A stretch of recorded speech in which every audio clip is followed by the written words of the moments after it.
জনবল সংকটে চিকিৎসা দিতে হিমশিম খাচ্ছে জয়পুরহাট জেনারেল হাসপাতাল। কাগজে কলমে ২৫০ শয্যায় উন্নীত করা হলেও জনবল রয়েছে মাত্র ১০০ শয্যার।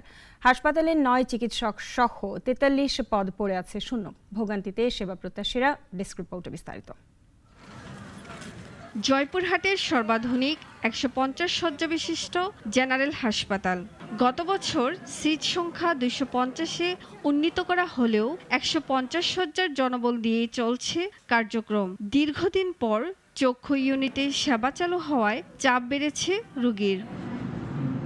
জনবল সংকটে প্রায় প্রতিদিনই বিড়ম্বনার শিকার হচ্ছে দূর দূরান্ত থেকে আসা রোগীরা।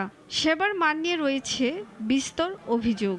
যদিও হাসপাতাল কর্তৃপক্ষ বলছে জনবল সংকটের মাঝেও প্রতিদিন শুধু বহির্বিভাগেই সেবা পাচ্ছে প্রায় ১৫০০ রোগী। আমার শ্বাসকষ্ট হয়েছিল, বুকে পানি জমেছিল।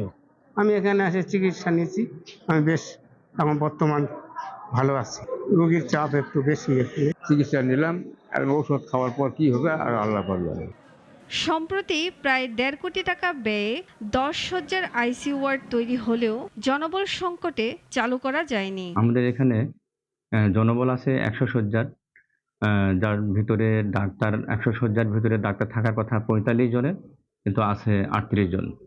তো আমরা ৩৮ জন দিয়ে ভালোভাবে চালাচ্ছি। কিন্তু আমাদের গত ২৩ সালের অক্টোবর মাসে আমাদের প্রশাসনিক অনুমোদন এসেছে ২৫০ শয্যার। আমরা জনবলের চাহিদা দিয়েছি, এটা অনেক দূর আগায় গেছে। অচিরেই হয়তো আমাদের জনবল পেয়ে যাব। নাক কান গলা সহ মেডিসিন বিভাগ বন্ধ অনেক দিন। এরপর বিশেষ করে মেডিকেল অফিসে যদি আমার আরও থাকতো, মিনিমাম ২ জন মেডিকেল অফিসে যদি থাকতো, তাহলে আমি আউটডোর ইনডোর অপারেশন থিয়েটারে সব কাজগুলো আমরা খুব সুচারুভাবে আমরা সম্পন্ন করতে পারতাম এবং আরও ভালোভাবে কোয়ালিটি সার্ভিস দিতে পারতাম।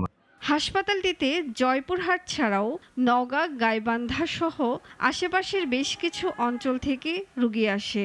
ফলে চাপ কমাতে ও সংকট কাটাতে দ্রুত জনবল নিয়োগের দাবি সংশ্লিষ্টদের। সুলতানা মরিয়ম, নাগরিক।